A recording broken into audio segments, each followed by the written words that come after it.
الفرق بين الايزوليت والواي بروتين او الكونسنتريت، لان الاتنين اوريدي واي بروتين. طب هل بالفعل الايزوليت للتنشيف والواي للضخامه؟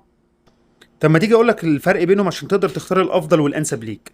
بس قبل ما اشرح لازم تبقى فاهم ان الاتنين هاي بروتين، الاتنين واي يعني مستخلص حليب، مصل حليب، والاتنين معزول منهم الكرب والسكر والفات، لكن طبعا فرق النسب. فنقدر نقول هو ده الفرق اللي بينهم، بس بينهم فرق اكبر بكتير.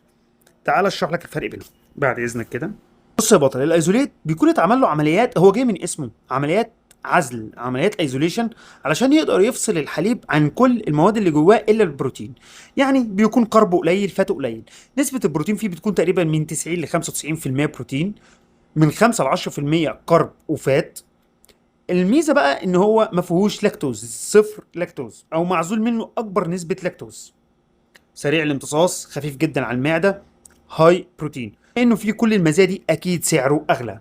بالواي او الكونسنتريت بيكون نسبة البروتين فيه اقل شوية، من 80 ل 85%، بالتالي من 15 ل 20% كرب وفات، لكن ده بيكون فيه نسبة لاكتوز اعلى شوية. اكيد سعره ارخص. لذلك اقدر اقول لك ان الاثنين واي بروتين مستخلص من حليب، اتنين نسبة بروتين عالية، معزول منهم الكرب، الفات، الشجر، نسبة اللاكتوز قليلة. لكن ده فيه نسبة لاكتوز عالية، ممكن تسبب نفخة في البطن، الناس اللي عندها حساسية لاكتوز ما تقدرش تستخدمه.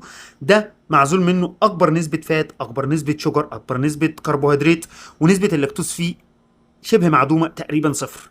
فبالتالي ده هيبقى اختيار أنسب، لكن أغلى. زي ما بقول لك دايما، خليك رياضي، خليك صحي، خليك ذكي.